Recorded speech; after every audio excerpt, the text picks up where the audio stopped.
కడుపు నిండా తిండి, కంటి నిండా నిద్ర, అంతకుమించిన సుఖమయ జీవితం ఏముంటుంది? కానీ నేటి ఆధునిక కాలంలో నీళ్ల కొరతల ఇవాళ మనలో చాలా మందికి నిద్ర కొరతగా మారుతుంది. కంటి నిండా కునుకు కరువై నిశాచార జీవితాలు గడుపుతున్నారు. మన శరీరానికి తిండి, నీరు ఎంత అవసరమో చాలినంత నిద్ర కూడా అంతే అవసరం. నిద్ర లేకపోతే శరీరం చిక్కిపోతుంది. శారీరకంగా, మానసికంగా అనేక రుగ్మతలు మొదలవుతాయి. కారణాలు ఏవైనా కావచ్చు.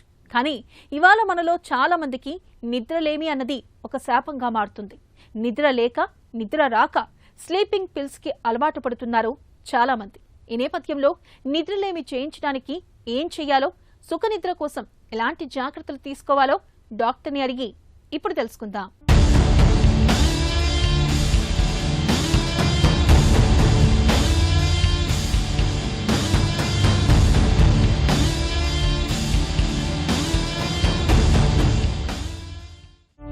మన శరీరానికి నిద్ర అవసరం ఏంటి?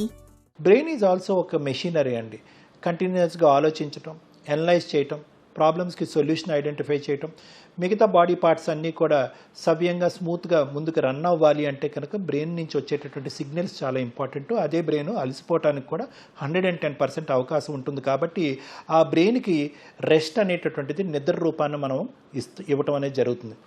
ఎప్పుడైతే కనుక బ్రెయిన్కి మనం రెస్ట్ ఇస్తామో నిద్ర రూపాన, ఆటోమేటిక్గా బాడీ అంతా కూడా రెస్ట్ తీసుకోవటం, మళ్ళీ ఒక కొత్త ఎనర్జీతో రిజ్యూమినేట్ అయ్యి ఒక కొత్త దినాన్ని ప్రారంభించడం అనేటటువంటిది నిద్ర అనేటటువంటిది సహకరిస్తూ ఉంటుంది. మనం నిద్రపోయే తీరుతెన్నులు ఎలా ఉంటాయి? నిద్ర అనేటటువంటిది మనిషి బట్టి, వయసు బట్టి ఆధారపడి ఉంటుందండి. అందరికీ 7 to 8 hours పడుకోవాల్సినటువంటి అవసరం లేదు. ఏజ్ పెరిగే కొద్దీ number of needed hours of sleep, అంటే శరీరానికి కానీ బ్రెయిన్కి కానీ అవసరమైనటువంటి నిద్ర గంటలు అనేది, నిద్రపోవలసినటువంటి గంటలు అనేటటువంటిది తగ్గుముఖం పడుతూ ఉంటుంది. యూజువల్గా 65-70 పైబడినటువంటి వాళ్ళకి 4-2 hours పడుకున్నా కూడా వాళ్ళు యాక్టివ్గా లెగిసి మళ్ళీ తిరుగుతూ ఉంటారు. సో ఖచ్చితంగా ఇన్ని గంటలు పడుకోవాలి అనే అవసరం లేదు. అప్పుడే పుట్టినటువంటి పిల్లలు అయితే కనుక ఆల్మోస్ట్ 80% నిద్రలోనే ఉంటారు. ఆ నిద్ర అనేటటువంటిది ఒక 6 to 7 years అంటే కనుక 8 to 9 hours, 9 to 10 years వయసు ఉండేటటువంటి వాళ్ళు అయితే కనుక 6 to 7 hours, అదే 25 to 35 years అంటే కనుక 6 to 7 or 7 to 8 hours అని మనం అనుకోవచ్చు. సో యావరేజ్గా మనం చూసుకుంటే కనుక 6 to 7 hours of sleep is important. ఇవాళ మనకు నిద్ర ఎందుకు తగ్గుతోంది? నిద్రలేమికి కారణాలేంటి? స్ట్రెస్ అనేటటువంటిది నిద్రలేమి సమస్యకి ప్రధానమైనటువంటి కాన్సెప్ట్ అనమాట. మనం యూజువల్గా ప్రైమరీ ఇన్సామ్నియా, సెకండరీ ఇన్సామ్నియా అంటాం. అంటే ఏ కారణం లేకుండా నిద్రలేమి సమస్య, ఏదో కారణం వల్ల నిద్రలేమి సమస్య. ఇప్పుడు ఈ సెకండరీ ఇన్సామ్నియా అంటే ఏదో ఒక ప్రత్యేకమైనటువంటి ఒక కారణం వల్ల నిద్ర పట్టకపోవటం అనేటటువంటి అంశాలను ఎక్కువ చూస్తున్నాం. ఆ కారణాలు ప్రధానంగా మనం చూసుకుంటే డిప్రెషన్ అని మనం ప్రత్యేకంగా చెప్పుకోవచ్చు. డిప్రెషన్ కానీ, స్ట్రెస్ కానీ, మానసిక యాంగ్జైటీ కానీ. సో ఇవి కొన్ని కారణాలు. నిద్ర మాత్రలకు అలవాటు పడటం మంచిదేనా? ఇక్కడ ఇన్సామ్నియాని ప్రైమరీ ఇన్సామ్నియా, సెకండరీ ఇన్సామ్నియా కింద డివైడ్ చేసుకుంటూ ఉంటాం. ప్రైమరీ ఇన్సామ్నియా అంటే కనుక కేవలం నిద్ర పట్టినటువంటి సమస్యతో డాక్టర్ దగ్గరికి వెళ్ళేటటువంటి వాళ్ళకి నిద్ర మాత్రలు ఇస్తూ ఉంటాం. జాల్పిడము, జాల్ ఫ్రెష్ ఇలాగ ఇస్తూ ఉంటాం. బెంజోడైజపిన్స్ అవనియండి, నాన్ బెంజోడైజపిన్. సెకండరీ ఇన్సామ్నియా అంటే కనుక డిప్రెషను, యాంగ్జైటీ లేదంటే ఇతరత్ర పదార్థాలు అలవాటయ్యి వాటి మీద బానిసత్వం పొంది, అంటే ఫర్ ఎగ్జాంపుల్ ఆల్కహాల్ కానీ, స్మోకింగ్ కానీ, ఇంకేమైనా ఇలాంటి వాటికి ఎక్కువగా అలవాటు పడినటువంటి వ్యక్తులు కానీ, లేదంటే డిప్రెషన్, యాంగ్జైటీ వల్ల నిద్రలేని సమస్యలు ఉండేటటువంటి వాళ్ళకి కూడా మనం మందులు ఇస్తూ ఉంటాం. దానివల్ల ఏంటంటే మానసికపరమైనటువంటి ఒత్తిడి తగ్గి బాడీ మైండ్ రిలాక్స్ అయ్యి నిద్ర పట్టడం అనేది జరుగుతూ ఉంటుంది. కానీ వాటి వల్ల కూడా కాస్త నిద్ర రావటం వల్ల అవి నిద్ర మాత్రలు అని అనుకుంటూ ఉంటాం. కాబట్టి నిద్ర మాత్రలు అనేటటువంటిది అందరికీ ఇవ్వటం అనేది అనవసరం అండి. యూజువల్గా లైఫ్ స్టైల్ మోడిఫికేషన్, జీవన విధాన శైలిలో ఒక డిసిప్లిన్ ఏర్పడితే కనుక చాలా వరకు నిద్రలేమి సమస్యలు అనేటటువంటిది రెక్టిఫై అవటం జరుగుతూ ఉంటుంది. నిద్రలేమితో బాధపడుతున్నప్పుడు ఎలాంటి పరీక్షలు చేస్తారు? కార్డియాక్ ఇష్యూస్ అంటే హార్ట్కి సంబంధించి హృదయానికి సంబంధించినటువంటి అంశాలు ప్రధానంగా మనం చూడవలసినటువంటి అవసరం ఉంటుందండి. రెండోది ఏంటంటే లంగ్స్కి, ఈఎన్టీకి, ఇయర్ నోస్ థ్రోట్కి సంబంధించినటువంటి అంశాలు ఏమన్నా ఉన్నాయా, వాళ్ళకి సైనసైటిస్ ఉందా, లేదంటే అబ్స్ట్రక్టివ్ స్లీప్ యాప్నియా అని అంటూ ఉంటాం. అంటే నిద్రలో వాళ్ళకి ఊపిరి ఆగటం వల్ల స్లీప్ అనేది కూడా డిస్టర్బ్ అవటం వల్ల పూర్తి స్థాయి సంతృప్తికరమైనటువంటి నిద్ర లేని సమస్య ఏర్పడటం వల్ల మధ్యరాత్రుల్లో ఎక్కువసార్లు లెగటం వల్ల జరుగుతూ ఉంటుంది. సో ఇలాంటి ఆరోగ్యపరమైనటువంటి అంశాలు ఏమన్నా ఉన్నాయా అనేటటువంటిది ప్రధానంగా టెస్ట్ చేయవలసినటువంటి అవసరం ఉంటుందండి. లేదు, ఈ టెస్ట్ అన్నీ నార్మల్గానే ఉన్నాయి, ఇది కేవలం ఒత్తిడి వల్ల లేదంటే సైకలాజికల్ ఫియర్ ఆఫ్ స్లీప్లెస్నెస్ అని ఉంటామండి.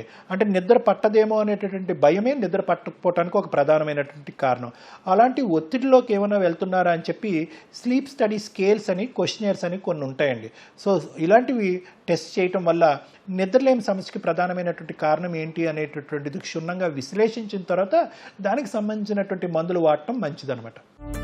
నిద్రలేమికి వైద్య సాయం ఎలా ఉంటుంది? నిద్రలేమి సమస్యకు ఉండేటటువంటి కారణాలు బట్టి పరిష్కార మార్గాలు కూడా ఉంటాయి. అబ్స్ట్రక్టివ్ స్లీప్ యాప్నియా అనుకోండి, దానికి సిప్యాప్ మెషిన్స్ అనేటటువంటిది ఉంటుంది.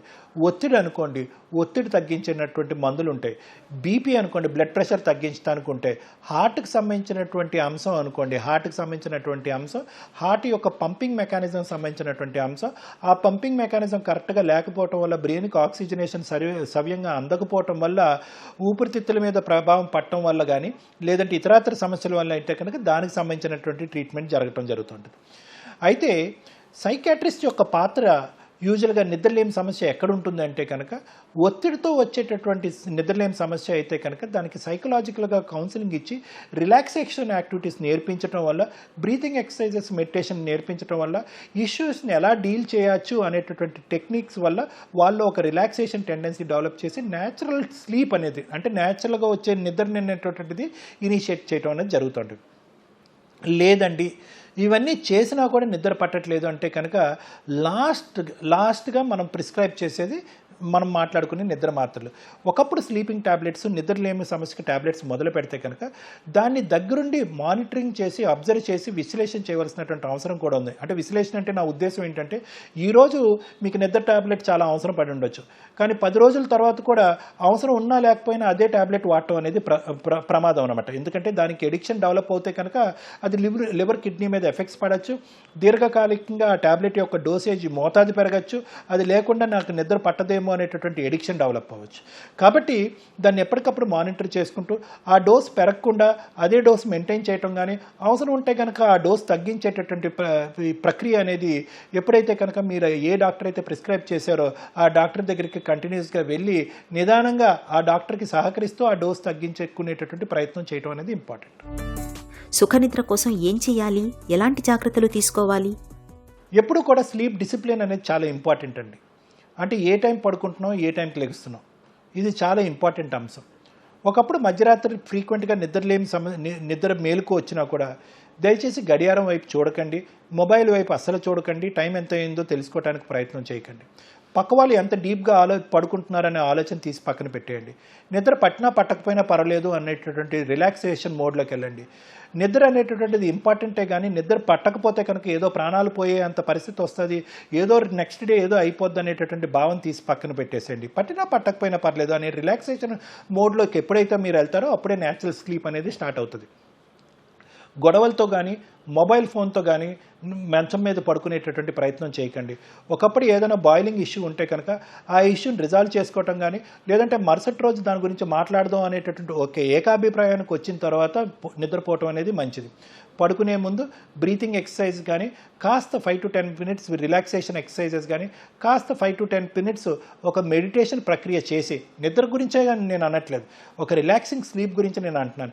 నిద్ర గురించి మెడిటేషన్ చేయాలి, నిద్ర గురించి యోగా చేయాలని నేను అనట్లేదు. ఒక ఆనవాయితీ కింద, ఒక పద్ధతి కింద పెట్టుకుని ఆ విధంగా చేస్తే కనుక పీస్ఫుల్ స్లీప్ అనేటువంటిది రావడానికి ఉంటుంది. అదేవిధంగా నైట్ టైం తినేటప్పుడు హెవీ ఫుడ్ తిని పడుకునే అలవాటు తగ్గించుకోండి. తినేటటువంటి నైట్ డిన్నర్ అర్లీగా తినడానికి ట్రై చేయండి. 7-7:30 లోపల తినడానికి ట్రై చేయండి. పడుకునే దానికి డిన్నర్కి మధ్యన 2 to 3 hours టైం గ్యాప్ ఇవ్వడానికి ట్రై చేయండి. బేసిక్ ఎక్సర్సైజ్, మినిమల్ ఎక్సర్సైజ్, అంటే పెద్ద ఎక్సర్సైజ్ అని అనట్లేదు, కొన్ని అడుగులు వేయటం, ఒక ఫ్యూ స్టెప్స్ వేయటం, 1000 steps వేయటం అనేటటువంటిది తిన్న తర్వాత అలవాటు చేసుకుంటే కనుక అది నిద్ర మంచి ప్రశాంతమైనటువంటి నిద్ర పట్టడానికి అది కూడా దోహదపడుతూ ఉంటుంది. గాలి నీరు తిండి తిప్పల్లాగే నిద్ర అనేది మనకు ప్రాణావసరం. నిద్ర కరువైతే, తగినంత నిద్ర లేకపోతే ఆలస్యం చేయకుండా వెంటనే సైకియాట్రిస్ట్ని కలవాలి. సమస్యకు మూల కారణాన్ని గుర్తించి వెంటనే వైద్యం మొదలుపెడితే నిద్రలేమి నుంచి సులువుగానే బయటపడొచ్చు.